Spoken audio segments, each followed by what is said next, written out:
Challengers, Salam diplomat. bersama DC. Siap bikin gebrakan. Saya di sini bukan untuk memberikan selamat kepada kalian, tapi ini adalah arena untuk menguji apakah teman-teman paham, apakah teman-teman cukup piawai, dan persona dari setiap individu yang ada di sini apakah terlihat atau tidak. Semua usaha yang teman-teman sudah tularkan sebelumnya akan ditampilkan di layar sesaat lagi. Mulai detik ini, kalian akan dijudge. Leaderboard, top 45. Hasil dari DC Arena. Dalam 3, 2, 1, silakan. Kepada top 10, satu orang berhasil mendapatkan nilai sempurna. Kepada bottom 10,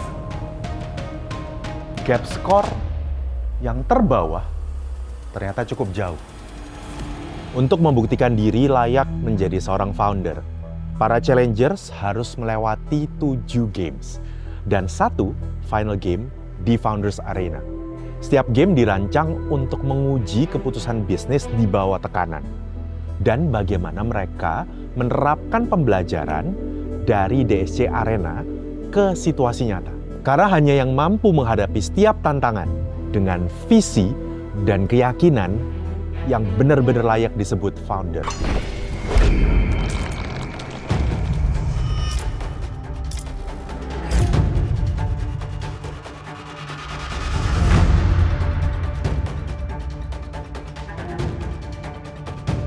Di game pertama, karakter Decode. Para challengers akan diuji karakter wirausahanya melalui 4 kategori. Ada pemilik usaha, investor, profesional, dan pekerja.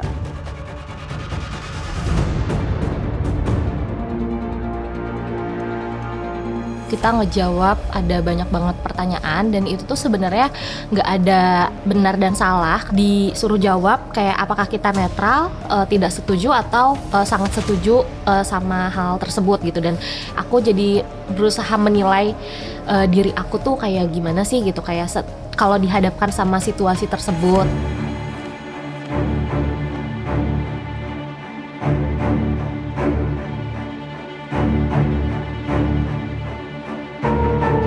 Sempat ada masalah sih di kita punya di HP punya aplikasi, jadi sempet panik sih. Yang lain udah ngisi, aku angkat tangan gitu. Jadi itu membuat aku kayak ngisi tes kepribadiannya apakah benar ini kepribadian saya gitu.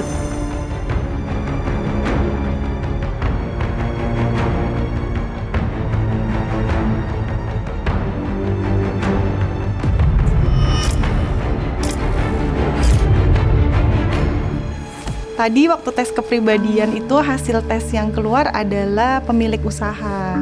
Ya ini cocok sih sama aku yang emang ngerintis bisnisnya sendiri sebagai womanpreneur. Awalnya kan belum terlalu paham ya sama tesnya itu, maksudnya kayak nanti kategorinya apa aja sih belum terlalu tahu. Jadi pas dapet kategori profesional tuh, oh kayaknya relate sih sama apa yang aku alami, apa yang aku rasakan. Sebenarnya agak kaget juga, hal yang kita tidak tahu selama ini, diri kita menurut kita selama ini seorang leader ya. Ternyata setelah challenge pertama dari Kavlan, saya masuk di kategori pekerja.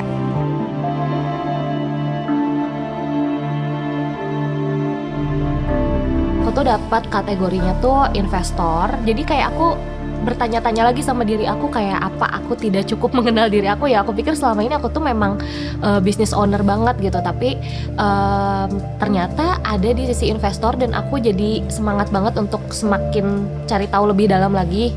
4 karakter yang akan ditampilkan di depan, harapannya akan dapat dijadikan referensi buat teman-teman untuk mengetahui siapa kompetisi, siapa yang akan bisa dijadikan kolaborasi, siapa yang mungkin bisa menjadi batu sandungan kalian. 4 karakter wirausaha yang dihadapi para challengers memiliki kompleksitas tersendiri.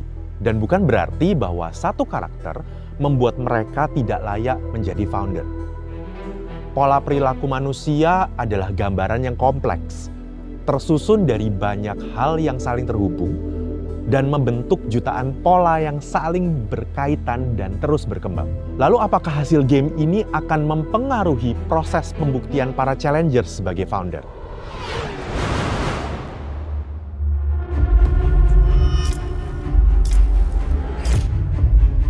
Dalam pembuktian sebagai founder, bukan hanya karakter yang diuji, tetapi ada persaingan yang harus mereka hadapi.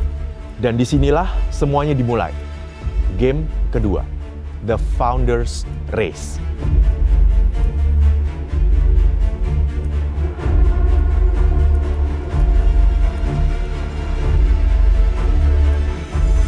Kita diuji kecepatan, ketepatan, dan mungkin juga ketahanan mental juga.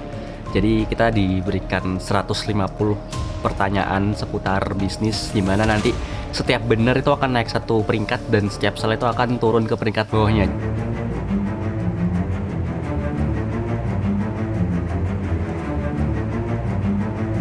Berusaha mencoba menjawab secepat mungkin gitu. Kadang-kadang cuma di scan aja pertanyaannya, oh ini udah langsung tahu jawabannya nih.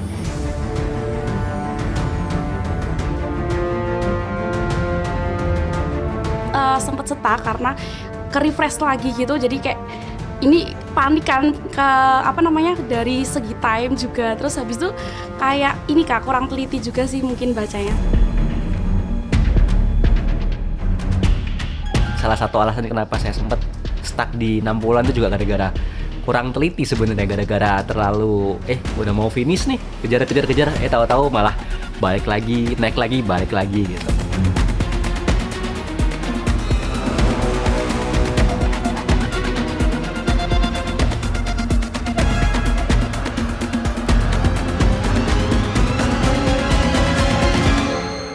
Jujur nggak expect juga sih bisa langsung luncur di nomor 1 itu, cukup bersyukur.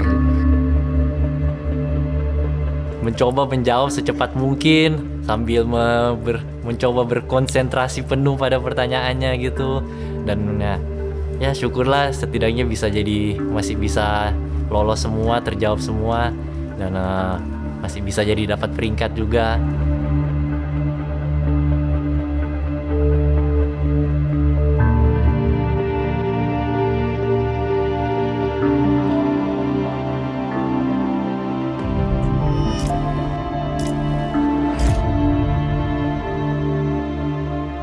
Saya akan mengumumkan top 9 challengers yang berhasil menaklukkan Founders Race dengan cepat, penuh dengan ketepatan. 9 challengers yang berhasil memimpin adalah selamat. Tak hanya soal persaingan, para challengers juga akan diuji dalam kemampuan bekerja sama. Bagaimana mereka memimpin dan bagaimana mereka dipimpin. Selamat kepada 9 orang di depan saya. You nail it. Untuk menghadapi challenge berikutnya, kalian akan mendapatkan privilege untuk memilih anggota mana, rekan mana yang akan mendukung rekan-rekan untuk menghadapi challenge ketiga. Kita mulai dari ranking 1, silakan. Haris Izzuddin. Yang kedua? Ketiga? Keempat? Kelima? Kurang lebih hampir semua udah kenal. Jadi semenjak kami ketemu kemarin dan saya udah lihat kapasitas masing-masing. Jadi waktu memilih pun kebetulan bisa dapat sesuai dengan ekspektasi. Saya berikan kesempatan untuk berdiri di tim yang mana? Baru kenalan dengan beberapa orang, jadi belum terlalu kenal juga. Makanya mungkin belum terpilih dari teman-teman yang lain, tapi bersyukur karena saya bisa bergabung dengan tim yang cukup keren menurut saya. Silakan teman-teman menentukan leader dari setiap tim.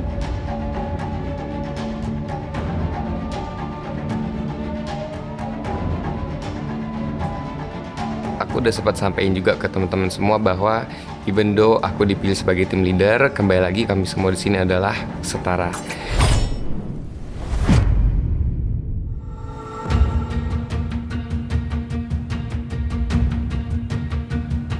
Di game 3, Strategic Crossword, mereka harus menyusun strategi bersama tim dan menyatukan visi.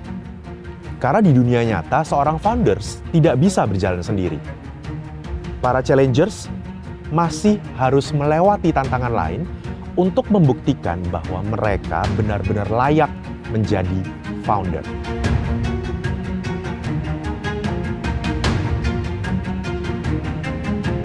Pada dasarnya kan kami diminta untuk bekerja sama ya, mengatur dalam konteks strategi maupun eksekusi.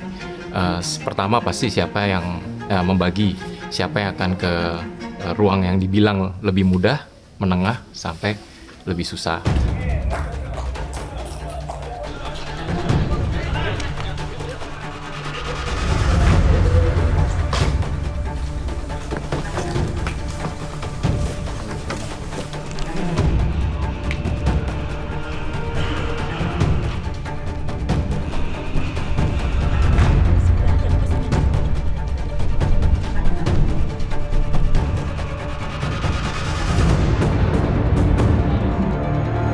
Oke, yang khususnya yang level yang paling susah, kebetulan sama Rizky, dia bilang dia mungkin nggak terlalu kuat di Inggrisnya, jadi dia akan masuk untuk jawab sebisanya.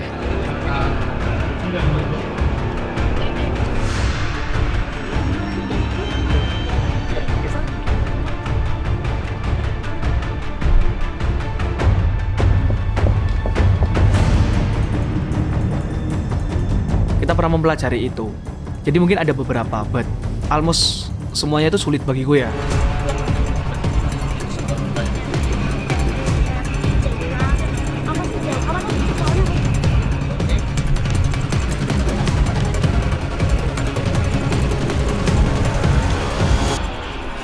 Udah paham job desk-nya masing-masing kayak gitu.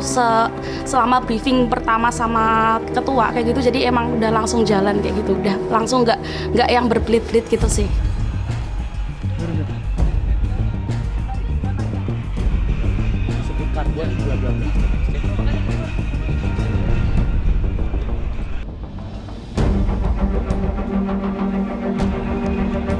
Nah, ketika sekian waktu keluar, tukeran masuk ke ruangan yang teorinya harusnya lebih susah, tapi kita udah lebih tenang, udah bisa mengatur ritme, bisa berpikir lebih santai ya. Jadi di sana justru lebih banyak bisa dijawab.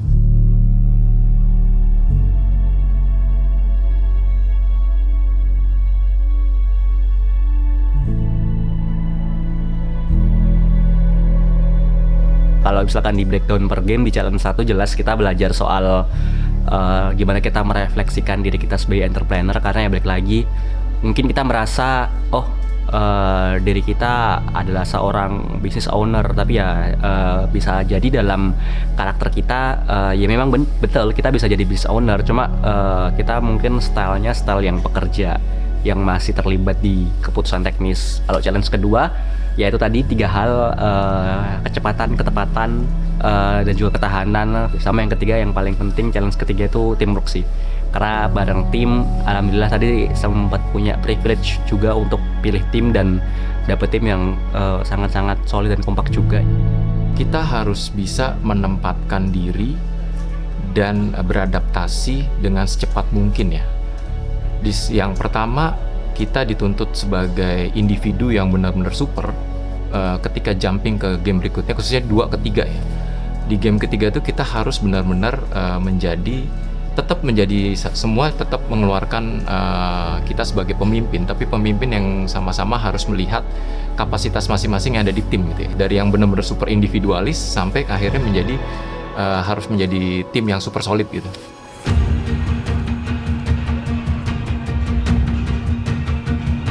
Aku yang tak takutkan adalah kita belum nulis nama kelompok di soalnya. Soalnya tadi sempat aku juga belum nulis. Aku mengingatkan, daripada aku mengingatkan sambil cari-carian. Yang kosong mana aku cari. Aku cari nggak ada, aku nanya yang lain. Lain ada yang di dalam, ada yang di dalam di dalam ruangan.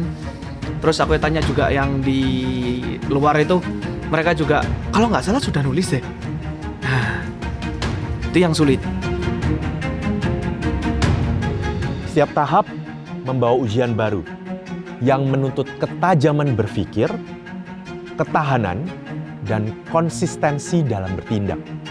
Dan ketika waktu berakhir, apapun situasinya, mereka harus menerima hasil dari setiap keputusan yang telah diambil.